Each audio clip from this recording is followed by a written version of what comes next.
ไปที่ไทยไม่ได้เบิ่งเนาะ กราบสบายดีและสวัสดีเด้อพ่อแม่พี่น้องเบิร์ดสุขุสู่คน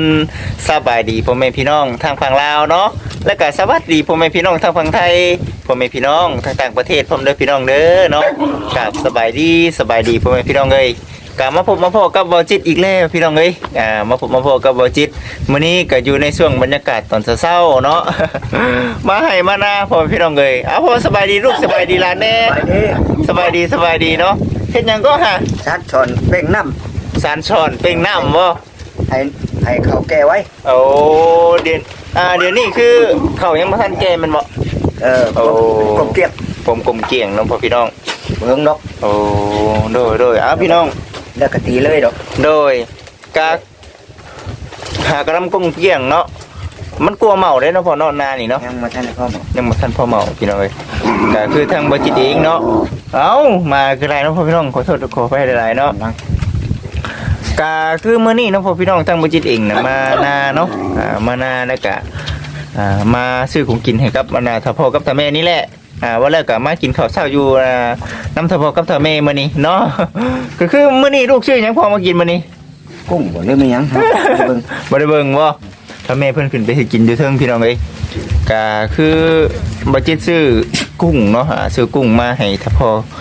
เพิ่นเนาะถ้าแม่นี่แหละคือได้ยินข่าวว่าแม่ไปหาคุดจิโร่บ่ ที่รอเราบ่มีหยังกินละ ไม่ ไม่มีหยังกินเนาะพอพี่น้องเพิ่นว่าบ่จิกก็ได้ซื้ออันกุ้งเนาะซื้อกุ้งมาแล้วก็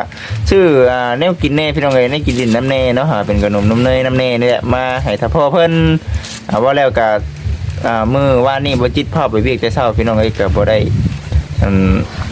มาเนาะอีกวัง 2-3 มื้อน่ะบ่จิตพากันเกี่ยวข้าวเนาะพ่อ โดย แม่น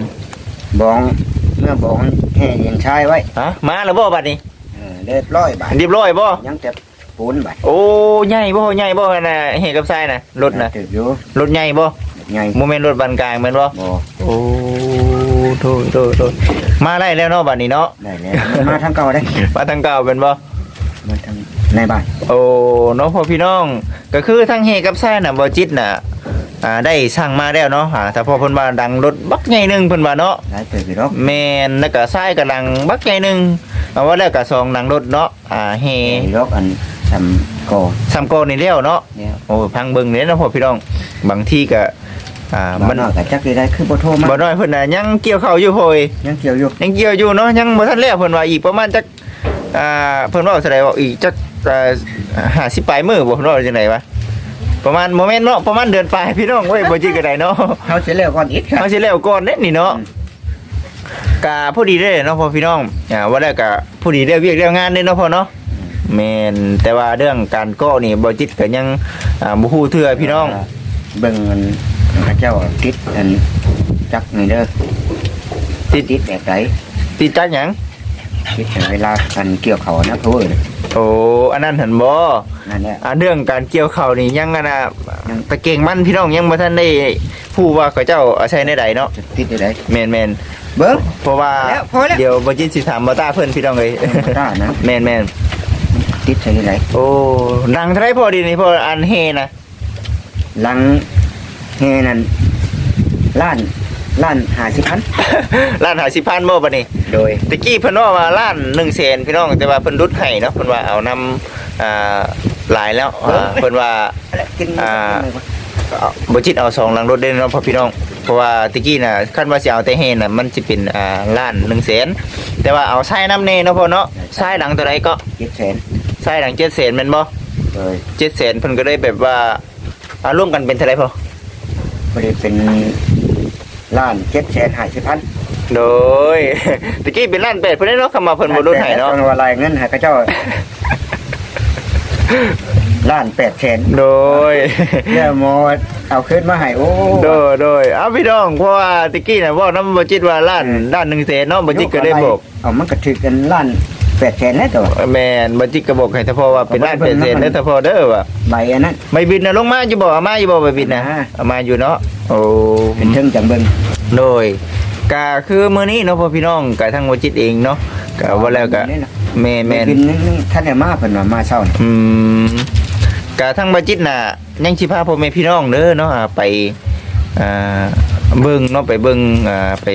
เบิ่งเฮือนแน่แหละพี่น้องเอ้ยว่าแล้วก็เฮือนที่ว่าบ่จิตจ้างให้กับเจ้าก็น่ะถือว่าสำเร็จเด้อพี่น้องเด้อเนาะถือว่าไล่เรียบร้อยแล้วไปเบิ่งวันนี้มันสิเป็นจังไดพี่น้องเอ้ย กองดงกองดินให้เพิ่นเบิ่ง กองดินว่าหมอกกองดินก็ใหญ่ๆบ่พอท่วมหัวอยู่บ่ บ่ท่วมเนาะ บ่มันหาใหญ่อยู่เนาะ ตันเล่าแล้วบัดนี้เอาขึ้นยากแล้วบัดนี้ บ่เป็นหยังเนาะลูกชายเก่งอยู่พี่น้องเอ้ยเบรกต้องเบรกอย่างเดียว ก็เมื่อป้าไว้ อืม จุกไปใช้แล้ว โดย นอกขึ้นจะบ่แพ้แห้ง โดยก็คือซีนั่นนี่เนี่ยเนาะพ่อพี่น้องบ่จิตก็สิแหละมาให้มานานำทพ่อทแม่ก็ยังสิได้ไปเวียกไปงานอยู่เลยเนาะพ่อพี่น้องก็ทางบ่จิตเองก็มาหน้ามื้อนี้ก็มานํกันกับเอาเล่าไว้ทำเรือนไผ ส บ่ บายดีเด้อพี่น้อง สบายดีเนาะนี่มานํกันกับบ่ค่ำนี่แหละพี่น้องบ่จิตก็ได้บ่ได้ก็บ่ค่ำเพิ่นก็ยังบ่ทันมีรถพี่น้องเอ้ย แม่ยังขี่ไปน้ำบ่จิตพี่น้อง ขี่ไปนำมาบ่จิตนี่แหละอีกอย่างก็ประหยัดค่าน้ำมันแน่หั่นแหละกับอีกอย่างก็ทั้งบ่ค่ำเพิ่นก็ยังบ่ทันได้มีรายได้จากYouTube พี่น้องก็เลยขี่นำบ่จิตแน่เนาะก็เรื่องนั้นนะเรื่องเล่าที่ว่าพ่อบอกว่าป้าไปหันก่อนพ่อยคันว่าสิไปไว้ทั้งเงินไผบัดย่านมันจ่อแน่เนาะจ่อได้พ่อยเงินไผบัดหอมได้บ่มี ใส่เส้นไผห้องหนึงบ่ เฮ้อ เอาเข้า เอาเข้าใส่บ่ เขาใส่กันไผบ่ ป้าไว้ตั้งเถื่อเพิ่นลาไปอยู่พุ่นทุกบนนั่นโอ้ยสวัสดิ์ โดยเอาจ้ะเนาะบางทีบ่คำเพิ่นอยาก เบิ่งซะก่อน บ่บางทีบ่คำเพิ่นอยากปลูกเฮือนอยู่หั่นบ่ มีเงินอยู่บ่คำ อุ้ยบ่เรื่องอนาคตบ่ บ่เดืออนาคตมันจังใหญ่แล้วมาไว้หั่นดิ ทำเพื่อนในแซมนี่ได้ โอ้ยเนาะ เป็นยัง มันบ่จี้กันบ่พ่อ จังว่าเบิ่งเฮากลางเบิ่งซะก่อนเนี่ยเบิ่ง มันแพงพี่น้องดินเดี๋ยวนี้เนาะคันว่าสิซื้ออยู่เข้มทางล่ะป้าคือเฮือนลงทงแหละก็สิอยู่ในประมาณนั้นแหละพี่น้องเอ้ยอยู่ในประมาณ700,000เนาะ700,000หรือว่าเอาไว้ขอโทษด้วยนะพี่น้องอยู่ในประมาณ7,000,000เนาะอยู่ใน70,000หรือว่า50,000นี่พี่น้องเอ้ยก็ว่าเฮาซื้ออยู่นอกอะนะแต่ว่า ชื่อเดินนะ แม่น50,000นี่ก็ยัง ลูกนี้ไกลนะ เอาเนาะพ่อพี่น้องก็คือสินี่แหละพ่อตอบลูกตอบหลานด้วยว่าสิเป็นจังไดเนาะมีพ่อแม่พี่น้องหลายคนได้เพิ่นได้คอมเมนต์เข้ามาบอกหรือว่าเข้ามาถามเนาะทางลูกว่าบ่จิตเนาะมีไอ้น้องนํกันจักคนน่ะนะแม่นบอกพ่อแม่พี่น้องอีกเทื่อด้วยพ่อ มีคนบ่ มีลูกจักคนพ่อดูพ่อนี่ มีลูก5คน มีลูก5คน 5คนหมดเสียผู้หนึงแล้ว เสียยังเหลือ4 ยังชี้บัด ไอ้กุ๊กเพิ่นเสียพี่น้องเนาะ เสียแล้ว ไอ้กุ๊กเพิ่นเสีย ลูกปกนั่นเสียแล้ว แม่นไอ้สองคนไปทางไหนบัดนี้ ให้สองคนโอ้ไปเอาเมียอยู่ไกลได้ โอ้ไปมีครอบครัวแล้วเนาะพ่อเนาะ คนหนึงอยู่ไทยพุ่นคนหนึง คนหนึงน่ะไปหาเงินอยู่ไทยพี่น้อง สร้างครอบครัวอยู่ผู้ทำแข่งสารวัตร โอ้แต่ว่า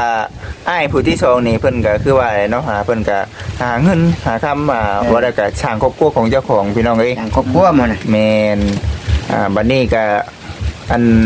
บ่าวน้อยเพิ่นพี่น้องบ่าวน้อยเพิ่นก็ 3 เป็นคนที่สามก็ได้ไปมีครอบครัวอยู่ไกลเลยเนาะพ่อเนาะ ไอ้ ไกลบัดนี้ก็คือนะพ่อแม่พี่น้องเห็นนั่นแหละบ่จิตเนาะเป็นหยังไอ้น้องแต่ละคนคือบ่ได้คอยเห็นหน้าเห็นตาเพิ่นว่าเพิ่นอยู่ไกลพี่น้องเอ้ยบ่จิตนี่แหละเนาะที่ว่าได้เมืองแยงถ้าพ่อถ้าแม่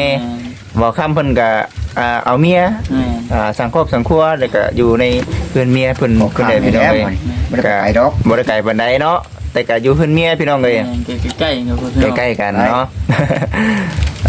มา แม่นก็มันก็จากบ้านเฮากับมหาเซโนก็บ่ไกลปานใดแล้วก็จากบ้านไปหาบ้านบ่คำเพิ่นก็บ่ไกลปานใดพี่น้อง สองคนนี่บ่ไกลดอก แม่นก็มีแต่ว่าบ่จิตนี่แหละเนาะพ่อพี่น้องที่ว่าอยู่นำพ่อนำแม่เนาะบ่ได้ออกไปทางใดพี่น้องเอ้ยเฮ็ดเฮือนเฮ็ดซ่านเนาะก็เฮ็ดเฮือนของบ่จิตนี่แหละ คือทางง่ายเพิ่นก็บ่แล้วเรื่องการเอาเงินนะคำเนาะให้กับพ่อกับแม่ก็เขาเจ้าก็มีเขาเจ้าก็ให้เนาะพ่อเนาะ โดย แม่น สร้างบ้านให้คือหมู่นี่แหล้ว คันนาเขาเจ้ามีเขาเจ้าก็ให้พี่น้องก็เฮาก็เข้าใจอยู่ดอกเนาะมันเป็นครอบครัวของเขาเนาะพ่อเนาะ โดย ครอบครัวของเขาเฮาก็เฮาก็ฮู้พี่น้องเอ้ยแต่ว่าทางบ่จิตเองนี่ก็เฮ็ดเวียกเนาะตั้งแต่บ่ได้กับบ่ค่ำนี่แหละเนาะ แม่ ตั้งแต่น้อยๆพี่น้องเอ้ยบ่ได้ก็พากันเฮ็ดเวียกช่วยพ่อกับแม่ว่าเรื่องคันว่าบ่จิตเฮ็ดเวียกช่วยพ่อกับแม่นี่ถือว่าบ่คำกับบ่จิตนี่แหละที่ว่า เฮ็ดตั้งแต่น้อยจนว่า น้อย ใหญ่จนว่าไปมีครอบครัวเนาะ เดี๋ยว พากันตัดไม้เฮ็ดโศกเฮ็ดทาน ความทุกข์ ความถูกตะกี้พี่น้องเอ้ย ลำบาก ใหญ่มากับเบียกนะ ใหญ่มากับเวียก แม่ เกือบขาดถ้าพ่อเกือบขาดก็บ่มีเงินใช้แม่นบ่ โอ้ย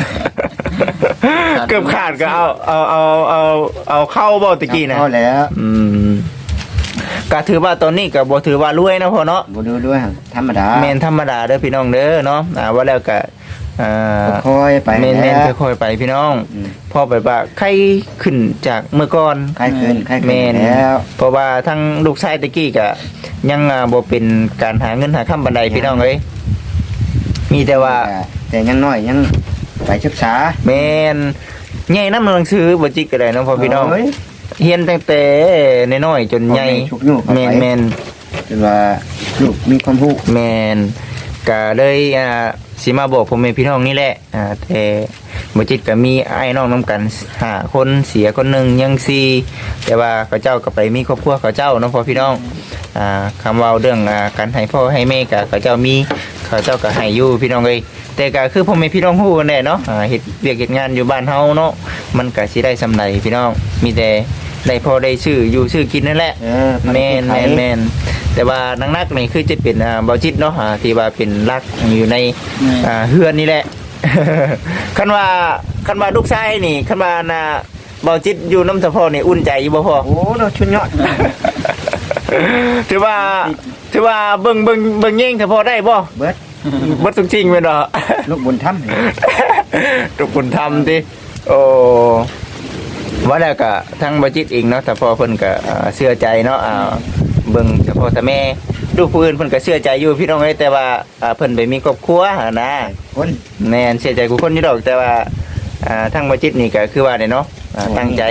หาสร้างครอบครัวกันทาน น้องพ่อพี่น้องว่าแล้วก็ทั้งบ่จิตเองน่ะแนวใดเนาะที่ว่ามันบ่มีอยู่ในเฮือนพี่น้องบ่จิตหามาใส่หันนะก็โอ้บ่จิตก็ดีใจเนาะอันนี้แม่นก็บ่แม่นว่าสิเป็นคือปัจจุบันนี้เนาะพ่อพี่น้องบ่แม่นว่าสิเป็นความสามารถของบ่จิตคนเดียวได้พี่น้องเอ้ยมีพ่อแม่เนาะพ่อแม่พี่น้องเนาะใน YouTube นี่แหละพ่อแม่พี่น้องที่ว่าติดตามให้กำลังใจเนาะตั้งแต่บ่จิตเนาะเฮ็ด YouTube มาพี่น้องเอ้ยเนาะบ่จิตก็ได้ฮู้จักกับพ่อแม่พี่น้องหลายๆคนแล้วก็ฮู้จักเอ้ยฮักอ้ายฮักแล้วก็พ่อฮักแม่ฮักเนาะผู้ที่ว่าเพิ่นคอยให้กำลังใจพี่น้องเอ้ยจึงแบบคล้ายๆแน่ขึ้นมาเนาะบ่จิตก็ได้หรือว่าดีหลายพี่น้องดีหลายกว่าเก่าแต่พอเพิ่นเกือบขาดก็ เกือบขาดก็มีไส้บ่เดี๋ยวนี้ อันนี้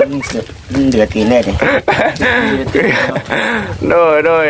เอาก็แน่นี่เนาะพ่อพี่น้องแต่คันว่าสิเว้าเรื่องความมันลำบากตะกี้นี่บ่จิตน่ะก็ถือว่าลำบากหลายเนาะพ่อพี่น้อง บอกก่อนแล้วกว่าบ้านกว่าเมือง ลำบากขนาดเนาะลำบาก ถือว่าผู้ใดเห็นก็สงสารแน่นะพี่น้อง ขึ้นเชิงไป ขึ้นไปกินข้าวบ่ไปแต่ขึ้นไปก่อนเนาะอย่าลืมเอาโทรศัพท์มื้อนี้ก็เติมเน็ตให้กับสะพอเพิ่นพี่น้องเอาเป็นรายเดือนเนาะบัดนี้ก็พอดีว่าสะพอเพิ่นก็ยังเติมบ่เป็นแน่พี่น้องก็ได้เฮ็ดแบบนี้เอาเนาะจึงแบบว่ะดินอย่างเดียวเนาะ มีก็โทรหาลูกอย่างเดียวนะเนาะพอพี่น้อง โอ้ตาก็ได้ลูกอยู่ไกล แม่นลูกอยู่ไกล ก็สิได้ขึ้นไปเนาะขึ้นไปทั้งเทิงพุ่นแหละทำไมเพิ่นก็เฮ็ดอยู่เฮ็ดกินพี่น้องเอ้ยหลังจากที่ว่าบ่จิตเฮ็ดกินแล้วเนาะบ่จิตก็สิได้ไปเฮ็ดเวียกคือเก่าพี่น้องเอ้ยตัวนี้ก็ให้ถ้าพ่อเพิ่นกับน้องขึ้นไปเทิงก่อนพี่น้องเอ้ยบ่จิตก็สิบ่อยู่ทางตารางนี่แหละก็สิได้ขอตัวจบคลิปได้เลยเนาะพ่อพี่น้องก็คือเนี่ยนี่เนาะพ่อพี่น้องบ่จิตเด้อเนาะสิได้แจ้งให้พ่อแม่พี่น้องได้ฮู้อีกเทื่อเนาะพ่อแม่พี่น้องที่ว่าเพิ่นได้เข้ามาใหม่พี่น้องเอ้ยเพิ่นก็ยังบ่ฮู้เนาะว่าบ่จิตนี่มีไอ้น้องนํกันจักคนก็คือบ่จิตก็สิบอกคืนเนาะก็คือทางบ่จิตเองมีไอ้น้อง5คนเนาะเสียคนหนึงเสียไอ้กกพี่น้องเอ้ยเนาะเสียวังปีกายนี่แหละบ่ได้ก็ไปหาเงินหาคำสังครอบสังครัวของเขาเจ้าจนว่ามีเงินมีซ่านมีรถเนาะสุดท้ายก็อายุบ่ยืนพี่น้องเอ้ยสุดท้ายอายุบ่ยืนก็เลยเสียไปเนาะลูกเมียหรือว่าทั้งพี่นางเพิ่นเรื่องรถเพิ่นก็ขายไส้หรือว่า ในครอบครัวของเพิ่นนั่นแหละเนาะอันนั้นก็บ่ฮู้พี่น้องเอ้ยบัดนี้เนาะก็ยังเหลือ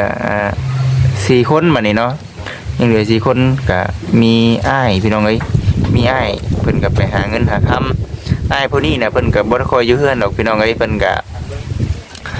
หาเงินตั้งแต่น้อยเนาะบ่ได้ก็สังครอบสังครัวก็คือสิไปอยู่นำลูกนำเมียพี่น้องเอ้ยก็บ่เรื่องการซอยหรือว่าซื้อเครื่องซื้อของสิ่งที่ว่าถ้าพอเพิ่นอยากใช้อยากซอยทางอ้ายเพิ่นก็ยื่นให้อยู่คันว่าอ้ายเพิ่นมีเนาะแต่ก็เรื่องพ่อแม่ก็ฮักเพลงนี่แหละพี่น้องเอ้ย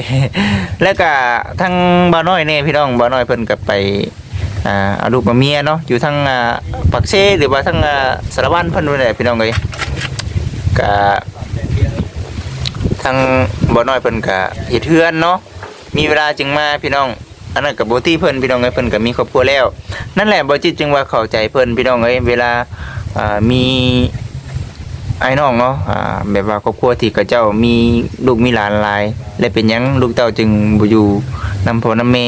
เนื่องจากว่าเขาเจ้าก็ไปมีครอบครัวของเขาเจ้าแต่ว่าเขามีเขาเจ้าก็ให้แต่ว่าทั้งครอบครัวของบ่จิตนี่บ่จิตนี่ป้าบ่ได้พี่น้องเอ้ยสิเป็นจังไดเนาะสิเอาลูกเอาเมียบ่จิตเองก็ป้าบ่ได้เนาะบ่จิตจึงแบบอยู่ประคับประคองแล้วก็สร้างบ้านสร้างเรือนแล้วก็อยู่น้ำพ่อน้ำแม่นี่แหละก็บ่แม่นเงินของบ่จิตหรอกพี่น้องเอ้ยบ่แม่นความสามารถของบ่จิตผู้เดียวเนาะในย้อนเอ้ยฮักอ้ายฮักหรือว่าแม่เนาะที่ว่าช่วยเหลือผ่านมาได้พี่น้องเอ้ยเนาะก็บ่ลืมบุญลืมคุณบ่จิตก็ได้บัดนี้ก็บ่คำเพิ่นเนาะพ่อพี่น้องบ่คำเพิ่นนี่ก็เอาเมียเนาะบ่ได้ไกลจากบ้านปานใดพี่น้องแต่ก็เขาเจ้าก็ไปมีครอบครัวของเขาเจ้านะคืออยู่ในหลักๆนี่บ่จิตเป็นคนดูแลถ้าพ่อถ้าแม่เนาะกันว่าสิเว้าแบบนี้ก็ได้พี่น้องเอ้ย ก็ในนี่แหละก็มีแต่ว่าต้องอาศัยพ่อแม่พี่น้องนำเด้อเนาะต้องบ่ได้ก็ต้องอาศัยพ่อแม่พี่น้องนำเป็นกำลังใจให้บ่จิตเด้อพี่น้องเด้อ ก็คือสิประมาณนี้แหละพี่น้องเอ้ยบ่จิตเองเนาะพ่อพี่น้องก็ต้องกราบขอบคุณขอบคุณพ่อแม่พี่น้องหลายๆเด้อเนาะที่ว่าให้ความสนใจและก็ถามไทยเข้ามาเนาะบ่จิตก็ได้แจ้งอีกเทื่อเนาะพ่อพี่น้องเอ้ย ก็คือสิประมาณนี้แหละก็ผู้ใดพี่น้องเอ้ยเฮ็ดเฮือนเฮ็ดซานแล้วเนาะบ่จิตก็เที่ยวมานอนเฮือนนอนซานหรือว่านอนเฮือนนอนซานเจ้าของน้ำแน่พี่น้องเอ้ยบ่ปะให้แต่พ่อเพิ่นแต่แม่เพิ่นอยู่คนเดียวอยู่สองเท่านี่บ่จิตบ่ปะแน่นอนพี่น้องเอ้ยก็คือว่าเด้อพี่น้องเด้อเนาะจังไดก็ติดตามเป็นกำลังใจให้กับบ่จิตไปดนๆในเด้อพี่น้องสำหรับคลิปนี้เนาะพ่อพี่น้องทางบ่จิตเองเนาะก็คือสิได้ขอตัวจบคลิปก็คือสิได้ขอตัวไปกินข้าวกินน้ำก่อนเด้อพี่น้องเด้อก็ต้องกราบขอบคุญขอบคุณพ่อแม่พี่น้องเบิดสุขุทุกคนที่ว่าเข้ามาเป็นกำลังใจและก็กดติดตามเนาะบ่กดข้ามโฆษณาของบ่จิตพี่น้องเอ้ยก็ต้องกราบขอบคุญขอบคุณพ่อแม่พี่น้องเบิดสุขุทุกคนก็ขอให้พ่อแม่พี่น้องเนาะอยู่ดีมีแฮงเด้อเนาะคิดฮอดคิดถึงพ่อแม่พี่น้องนี่แหละถึงสิว่าอยู่ไกลกันเนาะพ่อพี่น้องก็สามารถทักทายสบายดีมาหาทางบ่จิตทางเพจทางไลน์ได้เด้อเนาะเป็นFC ทั้งนั้นแน่ทั้งนี้แน่พี่น้องเอ้ยบ่จิตนี่ก็ให้ความสำคัญเนาะกับ FC เบิดทุกคนนะพี่น้องเด้อเนาะคันว่าบ่มี FC คันว่าบ่มีพ่อแม่พี่น้องคอยซัพพอร์ตหรือว่าคอยให้กำลังใจนี่บ่จิตก็ไปต่อบ่ได้เนาะก็มีแต่ว่าขอให้อยู่ดีมีแฮงเด้อเนาะความเจ็บจะได้ความไข้อย่ามีปรารถนาสิ่งใดก็ขอให้ได้สิ่งนั้นเด้อท่านี้ทางบ่จิตเองก็ขอกล่าวคำว่าสบายดี